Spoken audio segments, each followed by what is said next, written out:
युवक अपने गुरु के पास वर्षों तक रहा, लेकिन गुरु ने उसे कभी कुछ करने के लिए नहीं कहा। शिष्य बार बार पूछता रहता कि मुझे कुछ कहें, कुछ आदेश दें, मैं क्या करूं? लेकिन गुरु हमेशा यही कहते, मुझे देखो, मैं जो करता हूं वैसा करो, मैं जो नहीं करता वह मत करो, इसे ही अपनी सीख समझो।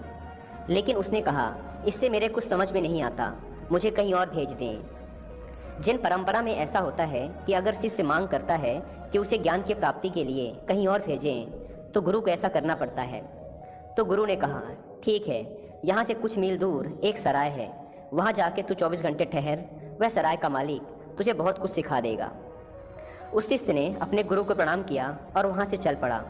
रास्ते भर वह यह सोचता रहा कि जब इतने बड़े गुरु के पास आकर ज्ञान प्राप्त नहीं हुआ, तो भला वह सराय का मालिक मुझे क्या सिखा देगा?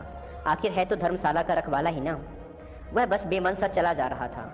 वह जब उस सराय के पास पहुंचा, तो उस सराय के मालिक की शकल सूरत देखकर उसका दिमाग खराब हो गया। उसने सोचा कि भला यह मुझे क्या सिखाएगा।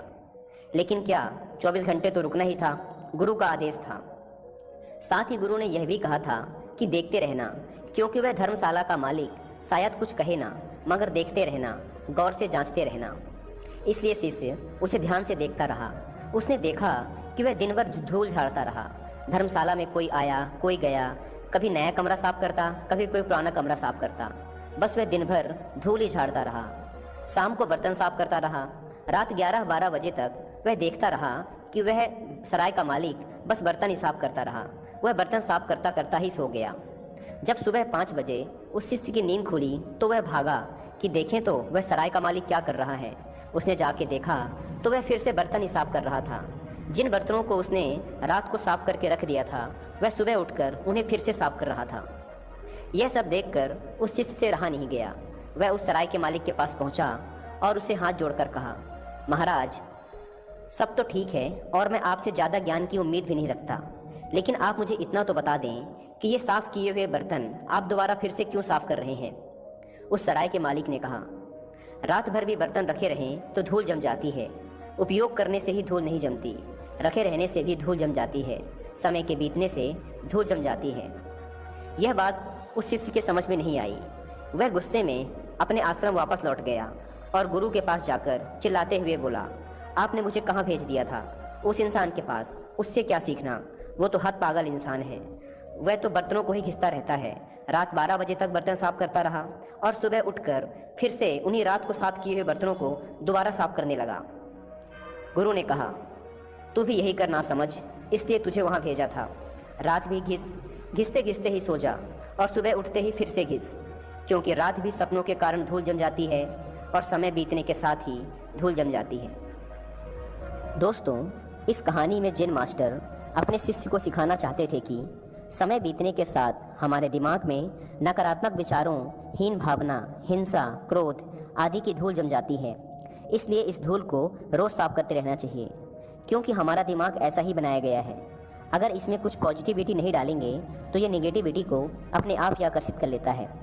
यहाँ जैन मास्टर सिखाना चाहते हैं कि अगर हमें अपने लक्ष्यों को प्राप्त करना है तो अपने आप को हमेशा याद दिलाते रहें कि आप कौन हैं, आपके लक्ष्य क्या हैं और आप क्या पाना चाहते हैं। क्योंकि समय के साथ नकारात्मक विचारों की धूल हमारे लक्ष्य को धुंधला करती चली जाती है। इसलिए यदि लाइफ में कुछ भी अचीव करना है तो एक अचीवर की तरह, एक विजेता की तरह हमेशा खुद को याद दिलाते रहें कि आप कौन हैं, आपकी मंजिल क्या है। इसलिए जिन गुरु ने शिष्य से कहा, तू भी अपने मन को लगातार साफ कर, दिन भी साफ कर और रात भी साफ कर। साफ करते करते सोचा और उठने के बाद भी साफ कर, अगर तुझे असल में ज्ञान और शांति प्राप्त करनी है तो। बौद्ध भिक्षुक और उनका शिष्य एक जंगल में कुटिया बनाकर रहा करते थे। बौद्ध भिक्षुक अब बूढ़े हो चुके थे और उनका शिष्य अभी जवान था। बूढ़े बौद्ध भिक्षुक एक बहुत ही बड़े ध्यानी व्यक्ति थे। जब वे ध्यान करने बैठते तो 2-2 दिनों तक ध्यान ही करते रहते।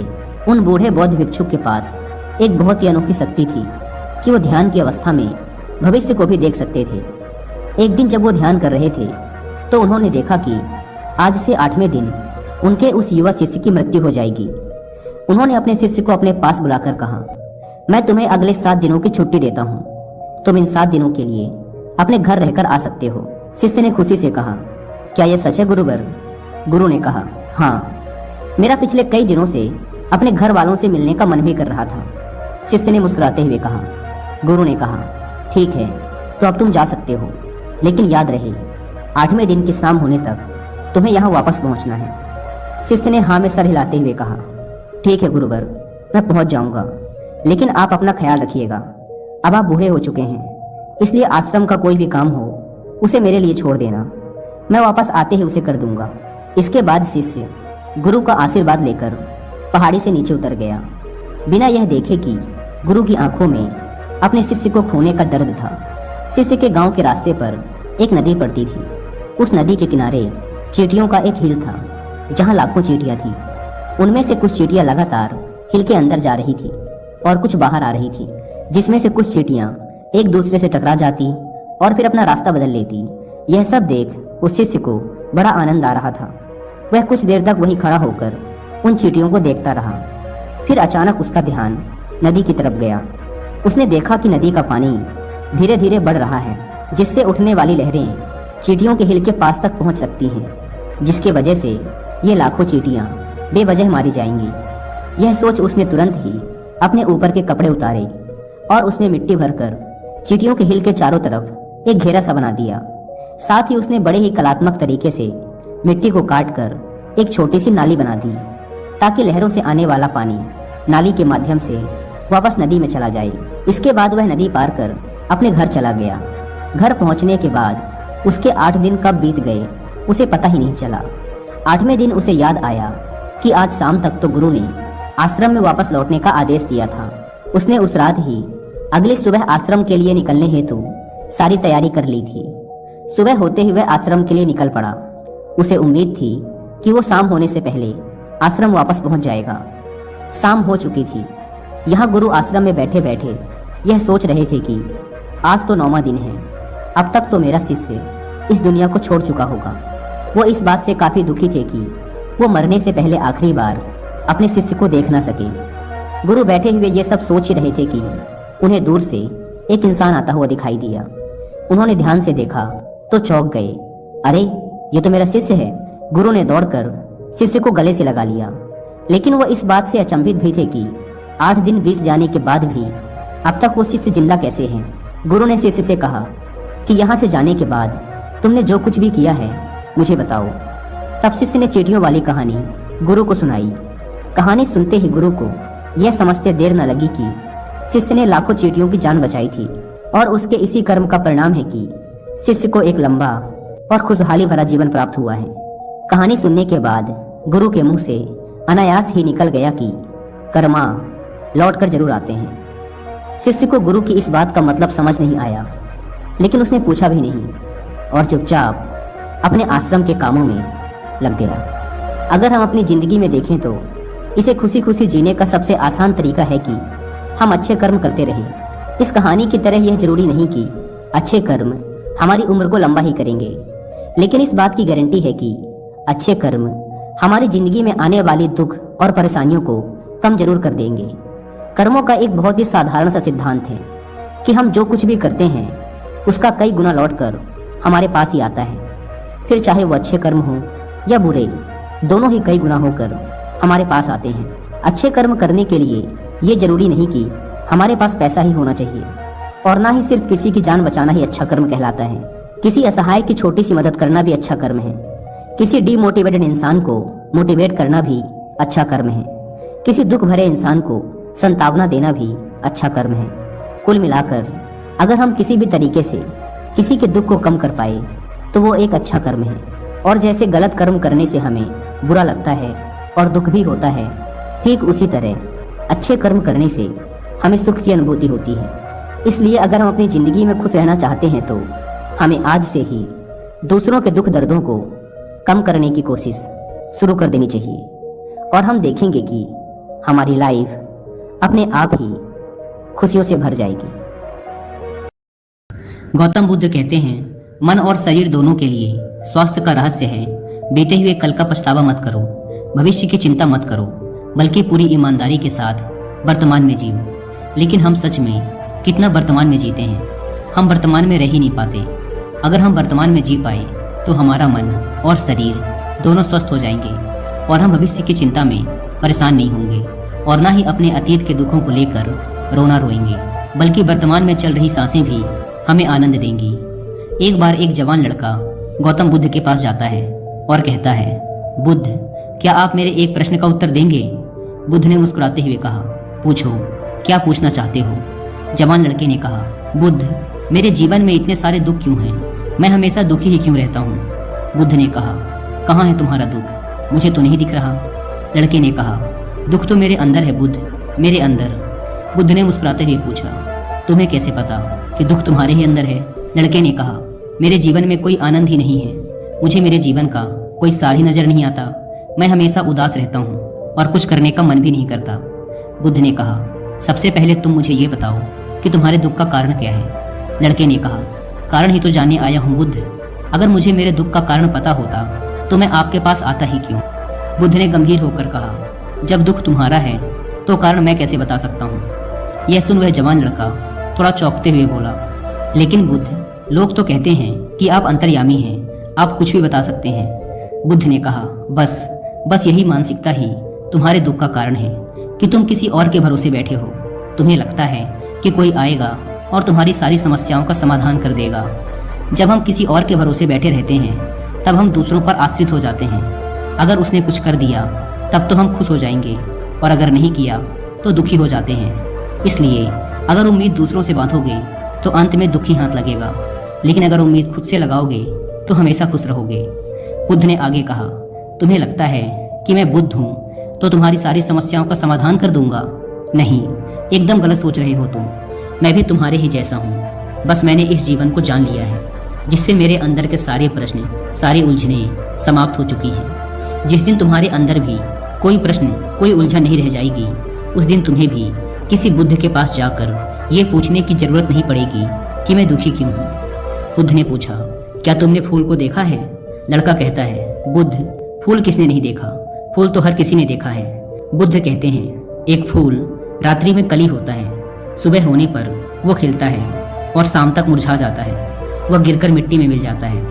अगर एक फूल पहले ही ये सोच ले कि शाम होते होते मैं मृत्यु को प्राप्त हो जाऊंगा तो वह कभी खिल ही ना सकेगा, वह अपनी सुगंध फैला ही ना सकेगा। ठीक इसी प्रकार अगर तुम केवल अपनी समस्याओं को ही देखते हो और हर समय ये सोचते रहते हो कि मेरे जीवन में कितनी परेशानियां हैं, कितना दुख है, तो तुम हमेशा दुखी ही रहोगे। तुम कभी भी सुख को महसूस कर ही नहीं सकते, जबकि तुम्हारी जिंदगी में सैकड़ों ऐसी चीजें हैं जिनके लिए तुम अभी इसी पल खिलखिलाकर हंस सकते हो, लेकिन तुम उन चीजों को देख ही नहीं पा रहे हो और ये है तुम्हारे दुख का सबसे बड़ा कारण। अगर तुम अपने जीवन की उन चीजों, उन परिस्थितियों को देख पाए जिनके लिए तुम खुश हो सकते हो, तो जीवन को देखने का तुम्हारा नजरिया ही बदल जाएगा और फिर तुम जीवन को जान पाओगे और अपने जीवन में खुशी को महसूस कर पाओगे। अभी तुम्हारे जीवन में चाहे जितने भी दुख हों, अगर तुम चाहो तो वहां से बाहर आ सकते हो और चाहो तो उसमें और अंदर जा सकते हो। सब कुछ तुम्हारे ही हाथों में है। कोई तुम्हारे लिए कुछ नहीं कर सकता, कोई भी तुम्हारी सहायता नहीं कर सकता। जो भी करना है तुम्हें खुद ही करना है। मैं केवल तुम्हें रास्ता दिखा सकता हूँ, उस पर चलना या ना चलना पूरी तरीके से तुम्हारे ऊपर है। लड़के ने कहा, बुद्ध, लेकिन कोई तो ऐसा रास्ता होगा जिस पर चलकर कोई भी इंसान हमेशा के लिए इन दुखों के चक्र से बाहर आ सकता है। बुद्ध ने कहा, इंसान सबसे ज्यादा दुखी होता है अपने खुद के विचारों से। जब इंसान अपने बीते हुए कल के बारे में सोचकर पछताता रहता है और अपने आने वाले कल की चिंता करता रहता है, तब वह दुखों से घिर जाता है। हमेशा के लिए चिंता से बाहर आने का एकमात्र तरीका है पूरी ईमानदारी के साथ वर्तमान में जीना। जिस इंसान ने वर्तमान में जीना सीख लिया, उसे कोई चिंता, कोई दुख छू भी नहीं सकता। लड़के ने कहा, लेकिन बुद्ध, मेरे लिए हर समय वर्तमान में जीना कैसे संभव है? मैं तो अभी कितनी सारी समस्याओं से घिरा पड़ा हूँ। यह सुन बुद्ध मुस्कुराते हैं और कहते हैं, अगर अभी इसी वक्त तुम्हारी मृत्यु तुम्हारे सामने आ जाए तो तुम्हारी सारी समस्याएं तुम्हें रेत के एक कण से भी छोटी लगने लगेंगी। लड़के ने कहा, बुद्ध, बात तो आप सही कह रहे हैं, लेकिन मैं अभी मरना नहीं चाहता। बुद्ध ने कहा, यह भी एक बड़ी समस्या है कि तुम अपनी इच्छा के अनुसार मरना चाहते हो। इस दुनिया में हर इंसान यही सोचता है कि मैं अभी बहुत साल जीऊंगा, मैं अपनी पूरी जिंदगी जीकर मरूंगा। जो भी दुर्घटना हो रही है, कम समय में मृत्यु आ रही है, वो सिर्फ दूसरों के लिए है, मेरे लिए नहीं। मुझे तो अभी मौत आएगी ही नहीं। और हर इंसान यही सोचता है कि मृत्यु तो दूसरों के लिए है। लेकिन क्या मृत्यु भी कोई ऐसी चीज है जो किसी की चाहत से आए? वो तो बस आती है, उसे तो बस स्वीकार किया जा सकता है। अगर हर इंसान ये स्वीकार कर ले कि वो अभी इसी वक्त भी मर सकता है, तो उसके जीवन की आलस्य, दुख, चिंता, परेशानियां सब खत्म हो जाएंगी। क्योंकि जो इंसान ये मान लेता है कि उसे कभी भी मौत आ सकती है, तो फिर वो अपने अमूल्य जीवन का एक भी पल व्यर्थ में चिंता करने व पश्चाताप करने में नहीं बिताता। फिर वो अपने एक एक पल को जीवंतता के साथ जीना चाहता है, क्योंकि ये सत्य उसके अंदर तक उतर जाता है कि ये पल दोबारा मिले ना मिले। अगर हम ध्यान से देखें तो हमारी ये जिंदगी बहुत छोटी है। इसमें चिंता, द्वेष, पश्चाताप, आलस्य आदि करने का समय ही नहीं, लेकिन हम फिर भी करते हैं क्योंकि हमें लगता है कि हमारी जिंदगी बहुत बड़ी है। हम कभी भी जिंदगी की सूक्ष्मता का आभास नहीं कर पाते और अपना जीवन यूं ही अपने द्वारा बनाए दुखों में जीते चले जाते हैं। और फिर जब अंत समय नज़दीक आ जाता है तो लगता है कि अभी तो जिंदगी में कुछ किया ही नहीं, पूरी जिंदगी बस यूं ही आलस्य, चिंता और दुख में गुजार दी। और ऐसा पश्चाताप करने वाले ये वही लोग होते हैं जो पहले सोचते थे कि हमारा जीवन बहुत लंबा है। इसलिए अगर तुम ये समझ पाए कि मृत्यु निश्चित है और ये कभी भी आ सकती है और जीवन में सुख दुख तो आते जाते रहते हैं, तो तुम इस जीवन को बड़ी स्थिरता के साथ जी सकोगे। और जब तुम अपने जीवन में मानसिक स्थिरता प्राप्त कर लोगे, तभी तुम जान पाओगे कि तुम्हारे दुख की असली वजह क्या है। मेरे ये वचन केवल तुम्हें दिशा दिखा सकते हैं। अगर तुम ये सोच रहे हो कि केवल मेरे शब्दों मात्र से ही तुम्हारे दुख खत्म हो जाएंगे, तो ये संभव नहीं है। मैं केवल तुम्हें रास्ता बता सकता हूँ, उस पर चलना तुम्हारा काम है। हम भी अपनी जिंदगी में एक बहुत बड़ी गलती ये करते हैं कि हम जानते बहुत कुछ हैं, समझते बहुत कुछ हैं, लेकिन उस ज्ञान को अपनी ज़िंदगी में उतार नहीं पाते। और यही सबसे बड़ा कारण है हमारी ज़िंदगी में बदलाव ना आने का। इसलिए अगर हम अपनी ज़िंदगी में बदलाव लाना चाहते हैं, तो हमें अपने आसपास उन कारणों को देखना शुरू करना होगा जिसके लिए हम खुश हो सकते हैं। हमें अपनी ज़िंदगी में सुख को देखना होगा।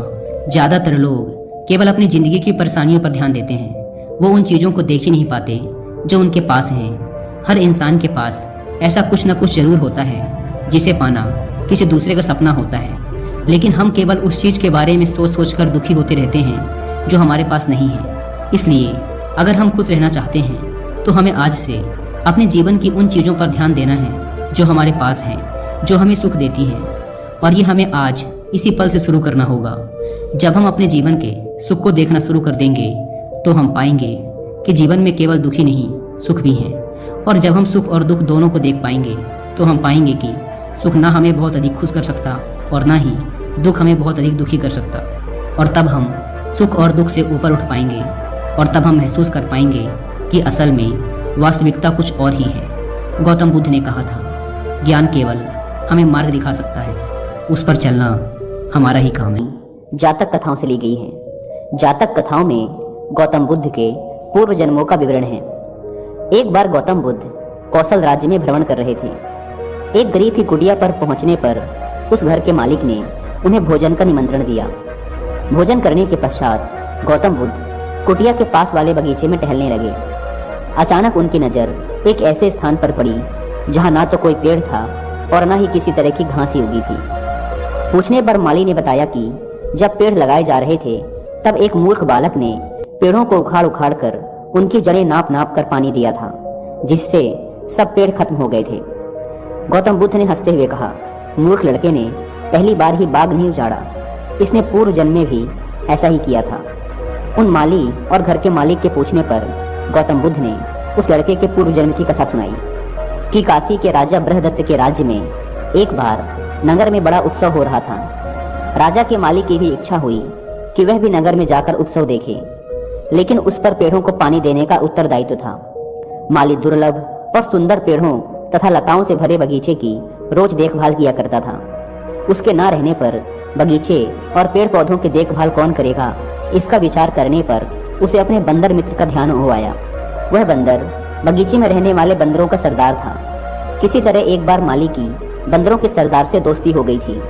उसने बंदरों के सरदार के सामने अपनी समस्या रखी और उससे कहा, मित्र, क्या तुम एक दिन के लिए अपने साथियों के साथ मिलकर इस बगीचे को सींच दोगे?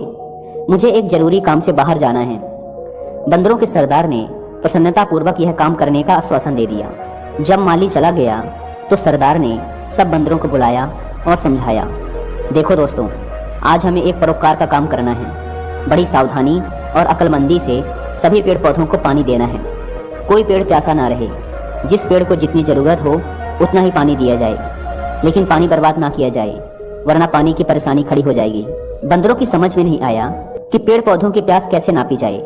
उन्होंने अपने सरदार से पूछा। तब उस बुद्धिमान बंदर ने उत्तर दिया, पेड़ जड़ों से पानी पीते हैं। किसी पेड़ की जड़ें छोटी होती हैं तो किसी की बड़ी। अतः तुम लोग ऐसा करो कि प्रत्येक पौधों और लताओं को उखाड़ उखाड़ कर उनकी जड़ों की गहराई को देख लो। जिसकी जड़ जितनी गहरी हो उसे उतना ही पानी दो। सरदार का आदेश पाकर बंदर बर्तन ले लेकर सिंचाई करने लगे। अब बंदर तो बंदर ही ठहरे। उन्होंने प्रत्येक पौधों को पहले उखाड़ कर उसकी जड़ें नापी और फिर उसे लगाकर उसी हिसाब से उसमें पानी डाला। जल्द ही उन्होंने सारे छोटे छोटे पेड़ पौधों और लताएं उखाड़ डाली। इस मेहनत के काम में बंदर भी बिल्कुल थक चुके थे, पर उन्हें इस बात का संतोष था कि आज उन्होंने एक बहुत अच्छा काम किया था। दूसरे दिन जब माली लौटकर आया और सारे बगीचे का विनाश देखा तो सिर पीटकर गहरी सांस छोड़ते हुए कहा कि किसी ने सच ही कहा है, मूर्ख दोस्त से समझदार दुश्मन ज़्यादा अच्छा। अकुशल और मूर्ख का उपकार भरा काम भी दुखी देता है।